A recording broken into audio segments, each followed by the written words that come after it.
welcome back to another episode of the Let's Chat Derbyshire podcast. We're back with Lindsay just in part 2, where we'll be discussing around the mental health and ADHD in women. So if you're not listening to part 1 already, I would go back, listen to that, and then you can carry on listening to this one. If we spun it on its head and made the world orientated around neurodivergent people, then all of our traits that we don't like about ourselves would be our winning points. Yeah. We'd all be like CEOs of companies. Who can talk the loudest? Who can talk the most? Who can think about the most many things at the same time? Who can change the topic at the drop of a hat? Who can speak to lots of different people in lots of different situations? You know, who can think on their feet at the last minute in an emergency? That's your ADHD person. You know, in an emergency situation, somebody once said, you know, the ADHD and the autistic person has already built the bridge and got over the river, whilst the neurotypicals are making a plan. You know, it's that kind of forward pushing motion that you get with a neurodivergent brain. And I think the more we're learning, the more we're seeing a lot of celebrities, a lot of entrepreneurs, a lot of successful business people that are owning it as well. And that's giving not only the kids somebody to look up to, but the adults as well. Oh, well, I like them. Well, if they're like that and I'm like that and they've made a success of it, maybe I can too. And it's a really positive message. Look what success you've done. I guess day to day now, how are you finding things?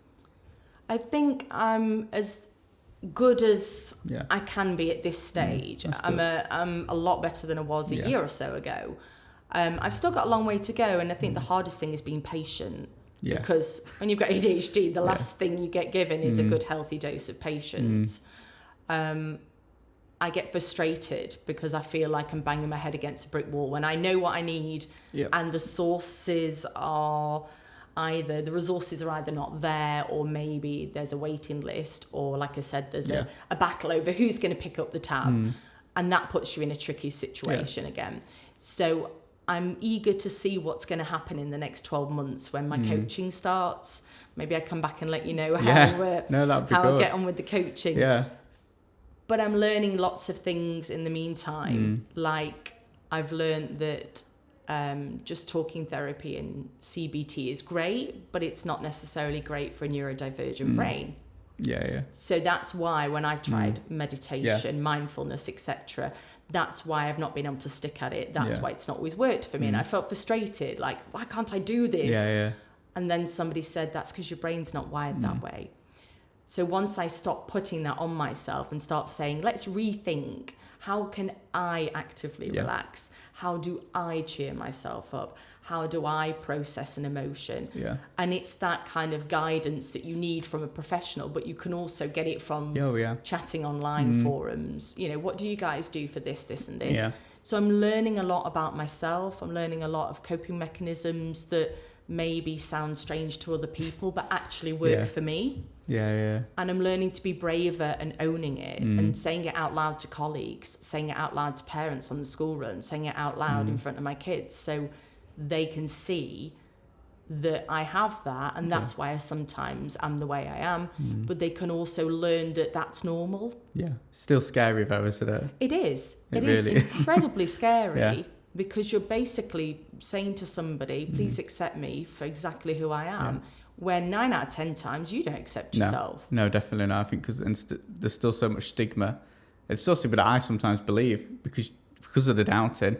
When you do say you're just waiting for, like, I don't know, someone to like shoot you or something because you're like, you know, that wrong and stuff. It's a weird feeling, isn't it? I think you, I think, will always think, if I could be somebody else, would you choose it? And I think there's a temptation that you still would choose to be somebody else because it would be easier.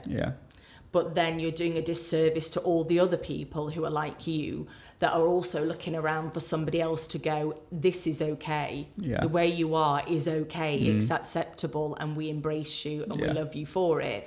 So we're not doing each other any favours if we're constantly busy trying to pretend to not be. And the more it's normalised, the more that people just go, oh, you've got ADHD. Oh, that's interesting. Do you want a cup of tea? Or, oh, you've got autism. Oh, right, well, let me know if you need me to help at all.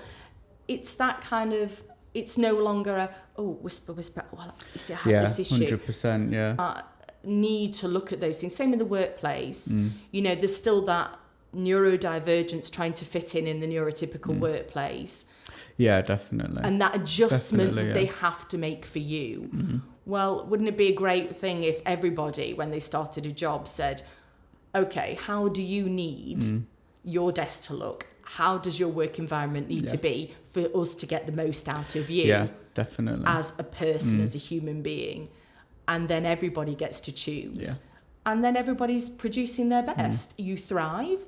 You don't feel like you've got to pretend you can do it all. You don't have to feel like you know it all. There would probably be less people on long-term sick, less people off with stress-related problems, less clashes in the workplace, because people would be able to come in and just own it and do what they needed to do, and maybe even design their workload around their strengths rather than their weaknesses. If there's that fluidity to do it, the work still gets done. And we've got to start looking at, yes, we're helping the children now to make sure that as grown-ups, they're going to have all the tools they need, but we've got a massive generation that missed the boat on that one, so now we're playing catch-up. No, definitely. And this is not new, is it, Luke? This condition is not new. No, I think it's finally just getting, like you said, acknowledged, though, isn't it, in terms of how deep it is. It isn't just ADHD. It's not just like bouncing off the walls, or, you know, it's so much more. It's so different in everyone. And hopefully the more we talk about it and the more people share their own experiences, the more people, you know, will get it. Because, yeah, especially like you were saying in the workplace and stuff, like some days I just can't work. Like, I'm just like, ugh, it's not happening. But then like when 3 or 4 o'clock comes, I'm like, oh, I've got some energy now, so I will. And I'll just end up working later because of what I missed in the morning. And that's a godsend. Like, I don't think I could be, you know, having that flexible working is such a saviour. Because in, you know, past jobs I've only lasted like 6 months a year, because I've ended up burning out because you push yourself, don't you, so much, and your expectations are so much higher than anybody will ever put on you. Yeah. But the irony is they get the best out of you when you work to those hours. Yeah. And yet there's a bit of a fear, like when COVID struck and they thought, well, if people work from home, everyone's going to be like sacking it off. Yeah.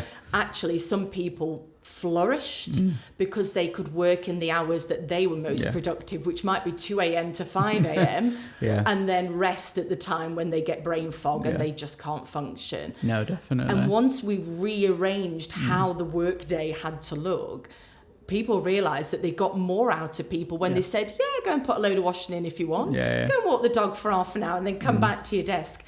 People were happier. Not everybody, but it showed that there was the ability to think outside the box with how we work, instead of trying to restrain it to, these are your working hours and this is what the job description is. And I think when they can work with you, you give that back in spades, because you're so grateful that you can work in a way that makes you feel happy, that you will give 110%. Yeah. And then you're less off with sickness, and you're less off with mental stress, and you're less off with avoiding the fact that you just can't function that day. Yeah. And that makes a massive difference. And I think that probably makes the workplace a lot better as well. Definitely, yeah. I guess just to wrap it up, you are a mum, you know, and I was wondering if you've got any tips, I guess, you know, to other mums out there of how you've managed to, you know, come through these ups and downs, get through the diagnosis and sort of, be on a better place now than you were before. What's helped you sort of get through that? Because doing it alone would be difficult enough, but then obviously having that responsibility, like you said, of 3 kids, it's heavy, isn't it? Because they've got their own needs, they've got their own struggles. Yeah. So what was it like balancing the two? And just some final tips, I guess, just to wrap us up. I think you as a mum are always in survival mode anyway, because it's like autopilot. The minute you get up, you don't know what's going to get thrown at you. It's a bit like being in the military, sleep deprivation. You get up, someone's yelling at you, you don't know where you are for a minute, and you're trying to find your way, and somebody throws something at you and you've got to act and react. Yeah. I think probably the ADHD brain copes quite well with that in the emergency moment where you don't have time to think about things. Yeah. But you run out of that energy really quickly at the end of the day. Yeah. So the bedtime and the mealtime is like my nemesis. And there are some days when I just have to level with them and say, I just haven't got it in me. I'm sorry. And there comes with that comes a sense of mum guilt. I'm failing. I'm ruining my kids. I'm upsetting them, which you get mum guilt whether you do it perfectly or not. You could be Mary Poppins and you'll still go to bed and kick yourself about something that you think you shouldn't have said or shouldn't have done. A little bit of leveling with them, I think, about how your brain works really helps. Because you can say, you know how sometimes mummy gets really cross really easily, and I'm sorry that I shout, but some weeks or some days, mummy's brain's finding it really difficult to understand, or I'm finding the noise really uncomfortable, or I'm just struggling to remember where I put my car keys, etc. Sometimes just explaining that to them, sometimes they just look at you like, well, can I have my iPad or not? But other days, I think they get it. And I think that helps when you're telling them what's going on. You're keeping them in the loop rather than just behaving that way and them thinking, oh, don't know which mummy's going to wake up tomorrow. I think having friends and other people to go to press that emergency red button when you're struggling so that you don't impact on the kids, that's really important. And if you don't have family, a friend or a support group or something to go to. I think having other women and other mums to chat to can be really helpful. Even if they've no tips, just going, oh yeah, I feel like doing that all the time. You suddenly realise that you're not a bad person that needs locking up. You are having natural, normal thoughts of a mum that's exhausted. And they push buttons you didn't even know you had. And like you say, they're finding their way as well. So they're acting out. They're trying to regulate their emotions. They're tired at the end of the day. They've been busy trying to fit in at school all day or nursery or learning. And it's a challenge for their brain. And they look to you to go, I'm going to make everything all right. I'm going to fix everything. I'll take care of it. Then if you're not taking care of yourself very well that day, it's like the blind leading the blind. And you just wait for someone to burst in and go, well, you're a terrible mother. We must take these children off you immediately. And I think there's a lot of that imposter syndrome that someone's going to look and go, she's not a good mum. Let's take these children away. Because even though you are, and you're trying maybe 10 times harder than the average mum, you still feel like you're failing. I think the best thing to do is just try and be kind to yourself. And I say that, and when I learn to do it, I'll let you know. Try and be kind to yourself. Have backup plans. So on the bad days, know that you're not going to make a fabulous, nutritious meal. Just feed them. They won't die, just feed them. You're struggling that day, you get friends in to help occupy them. You get neighbours' kids to come and play with them. You're running on empty. Some days you just got to say to them, look, I'm probably going to burst into tears before the end of the day because I'm feeling really sad. And owning your emotions and naming them, I think, is a really healthy thing. Because they'll come to you and go, oh, I feel all... And they don't always know what they're feeling and why they're feeling it. And sometimes you can help them name it. And then you go, well, that's okay. I feel like that sometimes. And you're working out together. Well, what do you think might make you feel better? Well, why do I feel like this? Well, sometimes you just feel that way because you feel that way. Oh, okay. And then saying, why don't we distract ourselves instead? You know, I can't work out why I feel a bit humdrum and a bit sad, so I can't work out a solution if I don't know the reason. But I'm acknowledging that's how I feel today. Okay, let's try and distract ourselves for 10 minutes, see if it lifts the mood. And it's that kind of trial and error. And as they're seeing you going through that and acknowledging that you're also working out what arsenal you want, you know, what tools you want in your arsenal, it's kind of showing them and setting the example as well that sometimes you have to work the answer out for yourself. And other days you just have to go, well, that was a rubbish day. I'm going to go to bed and I'm going to go to sleep and I'm going to wait and see if it's better tomorrow. And there's nothing you can do about it. And you have to just write that off and go, let's try again tomorrow. No, definitely. And I think the more you communicate with them honestly about it, the safer they feel. Because it's that fear of unknown. And I think that's with adults too, though. When you meet them, people don't always know how to take you. When you tell them that you've got ADHD, a lot of my friends have gone like, that makes sense. Oh, right, okay. And if you say to them, look, I'm probably going to be like this and this today, then they know and they accept it. And they know what they're in for. And I think that helps, that open transparency. But I don't know what it'll be like for me going into relationships in the future as an ADHD person, because I'll want to own my condition now, and I'll want to say, this is me, like it or don't like it. And I know in the past, if I've said to people, I have depression, which is obviously a co-occurring symptom of me spending years of masking the ADHD, or not even knowing that I'm masking the ADHD. And I see people's reactions. They look nervous because they think, okay, if I dump this girl, she's going to kill herself or she's going to harm herself. And there's that element, especially before depression was out there as this happens, get over it. There was an element of pressure on that person then, that they now feel like they've got to balance and manage your feelings, instead of trying to explain, I'm responsible for my feelings. If you don't want to be with me, yes, I'll be upset, but I'm still responsible for how I allow that to make me feel. You're not responsible. Everybody's responsible for their own feelings and their own actions. But I can see that frightens people. And I think that's going to be a new complication. Those that are already married or in a relationship and have got that condition, maybe we need some kind of ADHD counselling for neurodivergent couples to learn how to get along and understand each other when you're talking one language and they're talking the other. And maybe the awareness and getting those courses out, like the course that you and Meg do, will make it so normal that you're on a date and they say, so tell me about yourself. And you're like, oh, I'm Lindsay, I'm 44, I've got ADHD, I live in blah, blah. All right, tell me about yourself. And they tell you, and it's just in conversation. No, definitely. It's as simple as, this is what I do for a living, this is my star sign, this is how old I am. And suddenly you change the subject and you're on something else. And I hope that's what we're looking at. It'd be nice, wouldn't it? Yeah. Let's Lovely, hope. thank you. You're welcome. That's great. So, thank you everyone for having a listen to that. It's been really interesting. I think it makes me think a lot about myself, and in it all and stuff. So thank you. We'll have to get you on again after you've done the coaching, I think. See how it was. Maybe in a year's time. Let's see if the coaching in combination works. And it'd also be interesting to see in a year's time how the progression has happened with awareness and courses, and whether we get any sort of official backing and support to make it a priority in society.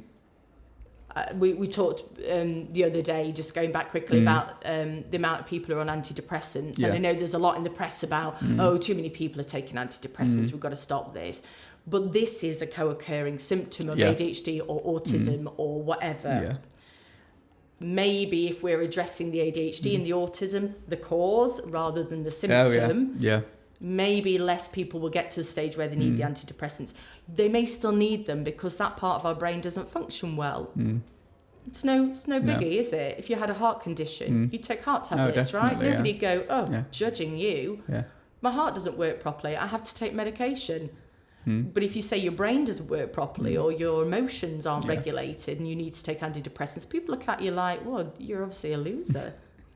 And yet you're not. You're proactively taking steps to fix something.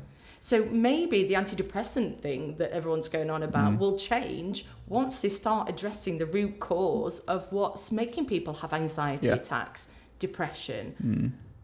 This is maybe a backward step. We've noticed the symptoms.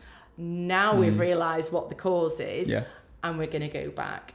And I know from my family, we're looking at family members in 70s, 80s now being diagnosed. Because the younger generation that I talked about were diagnosed, that made me aware.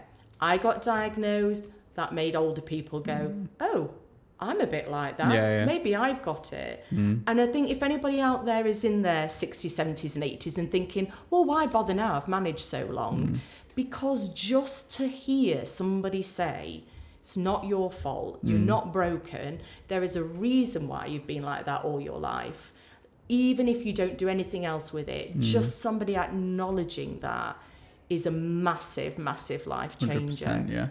And then if you want to do something about it, it is never too late. Whether you have 5 years, 2 years, 10 years, living your best life, that has got to be worth it. So it's never too late for diagnosis, and it's never too late to start trying to work with your brain, even if it's nothing else than just learning to understand the way you think. Yeah, definitely. I think, just to find on that, if anyone is interested in getting diagnosed, the best thing for the right to choose is speak to your GP and inform them about it, because some do know, some don't know, and if they don't know, then they can know, and then you can work through that together to be, successful and get hopefully a quicker diagnosis. If you go on the NHS Right to Choose website, there is a list of accepted private organisations. Definitely. Thank you. We'll pop a link in the description just for all of that as well, just so you're not having to search around for it. But thank you for popping along. It's been lovely. Yeah, thank you for having me. Lovely. So you've been listening to the Let's Chat Derbyshire podcast. Don't forget just to like and subscribe.